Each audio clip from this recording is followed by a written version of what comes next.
दोस्तों, आपका फिर से स्वागत है। आज हम इस वीडियो के माध्यम से क्यों कहा जाता है कलयुग को सर्वश्रेष्ठ युग, इसके बारे में जानेंगे।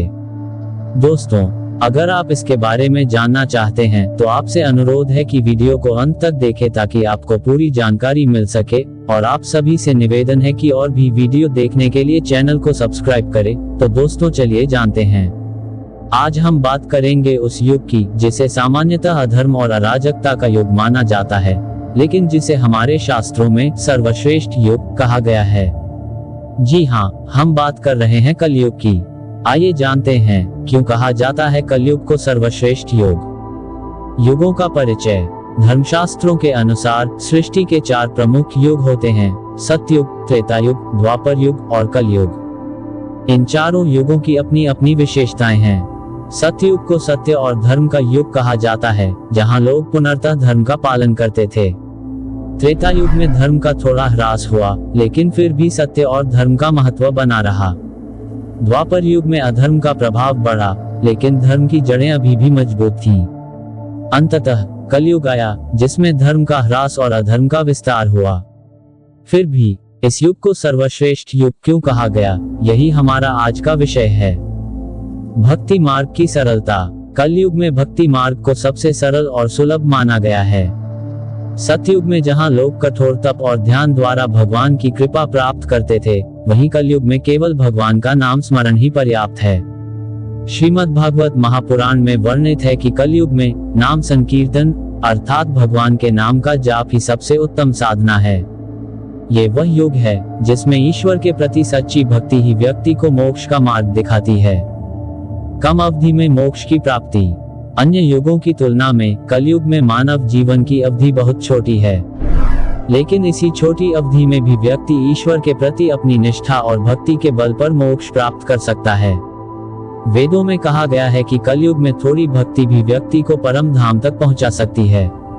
ये युग हमें ये सिखाता है कि समय की कमी के बावजूद सच्ची भक्ति से जीवन का उद्देश्य पूरा किया जा सकता है।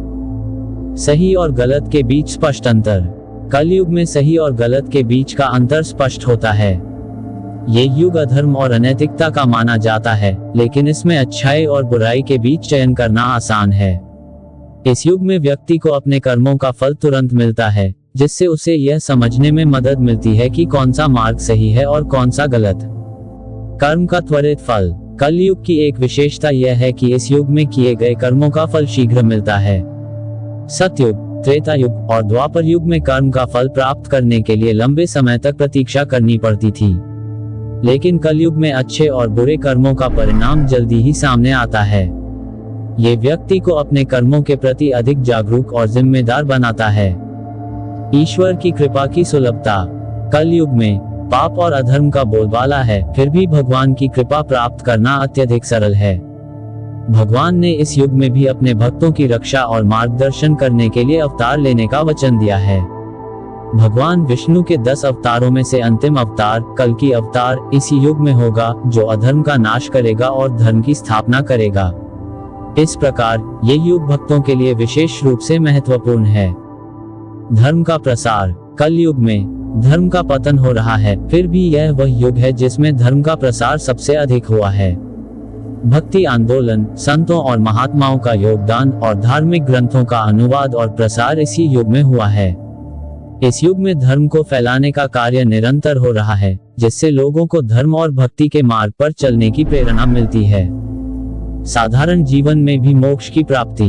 कलयुग की एक और विशेषता यह है कि इस युग में व्यक्ति अपने साधारण जीवन में भी मोक्ष प्राप्त कर सकता है। सतयुग में जहां व्यक्ति को कठोर तपस्या करनी पड़ती थी, वहीं कलयुग में केवल अपने दैनिक कार्यों में भक्ति और धर्म का पालन करना ही पर्याप्त है। ईश्वर की शरण में जाकर व्यक्ति माया के प्रभाव से मुक्त हो सकता है और मोक्ष प्राप्त कर सकता है। माया का प्रभाव और उसका समाधान। कलयुग में माया का प्रभाव सबसे अधिक होता है।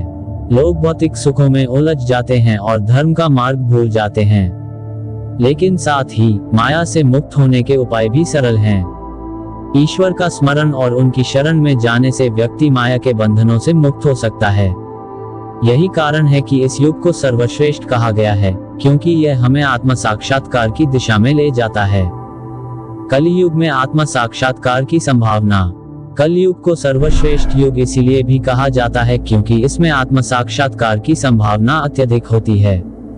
इस युग में भौतिकता का बोलबाला है, फिर भी व्यक्ति यदि अपने अंदर झांके और आत्म विश्लेषण करे तो वह सच्चे अर्थों में ईश्वर का अनुभव कर सकता है। कलयुग को सर्वश्रेष्ठ युग कहने के पीछे कई कारण हैं, जिनमें से प्रमुख है भक्ति की सरलता, त्वरित कर्मफल और ईश्वर की कृपा की सुलभता। ये युग हमें सिखाता है कि कठिनाइयों और चुनौतियों के बावजूद यदि हम सच्चे हृदय से भक्ति और धर्म का पालन करें तो हम जीवन के सर्वोच्च उद्देश्य मोक्ष को प्राप्त कर सकते हैं। दोस्तों, कमेंट के माध्यम से बताएं आपको यह वीडियो कैसा लगा। अगर आपको यह वीडियो पसंद आया तो लाइक करें, शेयर करें। आप सभी से निवेदन है कि और भी वीडियो देखने के लिए चैनल को सब्सक्राइब करें। आपका बहुत बहुत धन्यवाद। जय हिंद, जय भारत।